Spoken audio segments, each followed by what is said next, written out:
suenan las alarmas por la información que llega desde China, lo comentabas al comienzo del programa, tiene que ver con hospitales que están desbordados y por eso la preocupación desde acá y desde gran parte, ¿no? Del mundo respecto a esta información, Sole.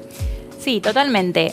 Y creo también, me parece importante traer el tema porque aunque suenen las alarmas, también aprendimos mucho en estos 3 años y hay que también empezar a de alguna manera, deconstruir toda la información que ronda y ver cómo nos tenemos que preocupar, a quiénes escuchar también, ¿no? Y a dónde ir a buscar la información.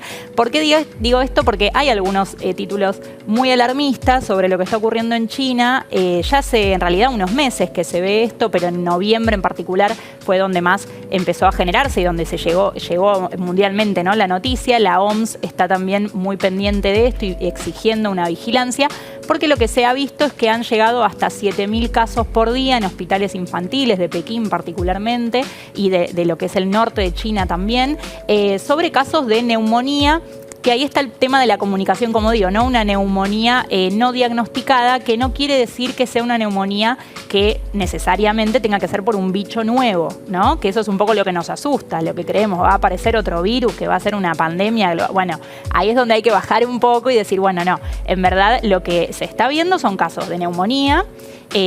Se cree que esto tiene que ver con que China ha dejado las restricciones por el COVID-19 recién este año, ¿sí? Con respecto a otros países del mundo. Ha sido mucho más tardío el levantamiento de las restricciones, con lo cual eso también hace que haya un cambio en lo que son las diferentes tasas de infección de virus y bacterias que ya estaban antes del COVID. Lo que pasa es que con las restricciones lo que hace es que haya menos circulación de esos virus y bacterias, que eso ha pasado en todo el mundo, ¿sí? Pero por eso también quería traer un poco de tranquilidad, porque bueno, vemos neumonía, China, listo, ¿no? Que unimos. Claro. Y la realidad es que de hecho neumonía... Porque además tengo entendido, corregime si no, que hay un sistema de vigilancia que dio esta información, que fue el mismo que en su momento dio esa primera información acerca del COVID-19. Por eso las alarmas se prendieron así, que no sé si se llama PROMED. Sí, totalmente. Que es el mismo sistema de vigilancia. Entonces vos decís, bueno, ya pasó lo del COVID y te agarrás un poco la cabeza, Totalmente, ¿no? Totalmente. Y por eso es que también la OMS está como encima de esto y queriendo ver cómo sigue. Porque en el caso de, bueno, por ejemplo, se hablan de distintos virus que podrían estar provocando esta neumonía, pero la neumonía en sí, que es una infección de las vías respiratorias inferiores, ¿no? A nivel pulmonar, puede ser causada por distintos tipos de microorganismos, por ejemplo, de grandes grupos, ¿no? Bacterias, virus y hongos. Y en el caso de los virus, que es lo que conocemos por COVID, tienen, como siempre contábamos acá, tienen una forma de escaparse, ¿no? Del sistema inmune, de cambiar, de mutar, de hacer nuevas variantes, que no es lo que tienen las bacterias, que son otro tipo de microorganismos, y en el que se ha visto acá en China particularmente, de los casos que se están empezando a diagnosticar, se ha visto Mycoplasma pneumoniae, es la que más se está hablando, que es una bacteria que lo que tiene de particular es que no tiene una pared que la recubra como otras bacterias, entonces hay algunos antibióticos que no funcionan con esa bacteria porque justamente atacan la pared y esa pared no está. Pero pueden usarse otros antibióticos. Sí. Que el segundo problema que tiene esta bacteria es que hay mucha resistencia ya a ese antibiótico, ese tipo de antibióticos que hay, que lo que hace es suprimir la formación de moléculas que tiene que hacer sí o sí esa bacteria para sobrevivir.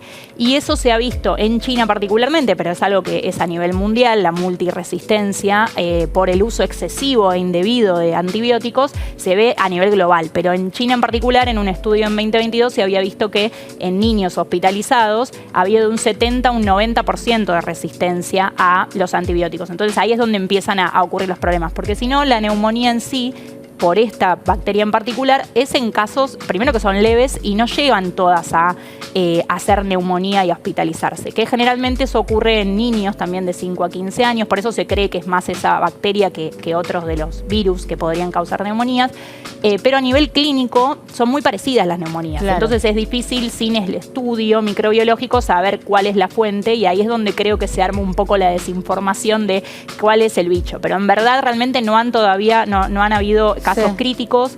tampoco Por ejemplo, no se muertes. frenó nada en China, ¿no? Digo, a raíz de Los esta situación, colegios, sí. se estaba comenzando a ver el tema de los colegios porque lo que pasa, por ejemplo... Ahí es el principal contagio. Claro, en esta bacteria, por ejemplo, las vías de contagio son las mismas para virus respiratorios, eso es lo mismo, que es la tos, el estornudo, el estar hablando, tal vez sí necesita de unas gotas como, se traslada más con unas gotas más pesadas, con lo cual no es tanto con el flush ese de hablar como era con COVID, o que puede llegar a otras, tiene que haber como más contacto íntimo, más cercano, pero eso se ve y es normal, es alta, por decirlo de alguna manera, la tasa de contagio en el caso de comunidades, se llama. O sea, es una bacteria más presente en lo que es las neumonías comunitarias y no tanto en las hospitalarias, que son los otros tipos de neumonías más comunes. Pero a lo que voy con todo esto es que ya existía antes, va a seguir existiendo, digo, y lo que sí también se ha visto a nivel mundial es que después de la pandemia y después de esas restricciones han cambiado los comportamientos de los virus respiratorios, de las bacterias, porque obviamente estuvimos metidos adentro sin tanta interacción, cuidándonos con barbijo, y eso también hace que vayan compitiendo de alguna manera las diferentes infecciones, ¿no? COVID es como que se llevó todo por delante, entonces las otras bacterias, los otros virus estaban un poquito más escondidos, sí. Y ahora aparecen. Claro, y además estábamos mucho más cuidados. Totalmente. Lo que estás diciendo, digo, usando barbijo, además China es uno de los países que tomaba medidas más restrictivas. Tal cual, es el primer invierno en el que están abiertos, entonces también eso es lógico. Como volver a exponerse a un mundo que no nos estábamos exponiendo. Totalmente, y lo que sí creo que es muy importante hablar, obviamente que seguir viendo esto, hay muchos epidemiólogos siguiendo esto y viendo qué es lo que puede ir pasando, pero todos apuntan a que es esto, que es normal que después de levantar las restricciones aparezcan de vuelta estos virus o bacterias que ya estaban infectando antes del COVID. Lo que sí obviamente hay que tener cuidado es en el uso, por ejemplo, indebido, y me parece que es una buena excusa esta columna para eso, el uso indebido y no apropiado de medicamentos, en particular de antibióticos, cuando en realidad, por ejemplo, si son virus, el antibiótico no sirve y lo único que va a hacer es originar causar resistencia en las bacterias propias nuestras y de la comunidad en la que estamos, y por eso después va a ser más difícil eliminarlas si realmente hay una infección bacteriana. Así que eso siempre es lo que tratamos de llevar también. Gracias, Sole. No, por favor.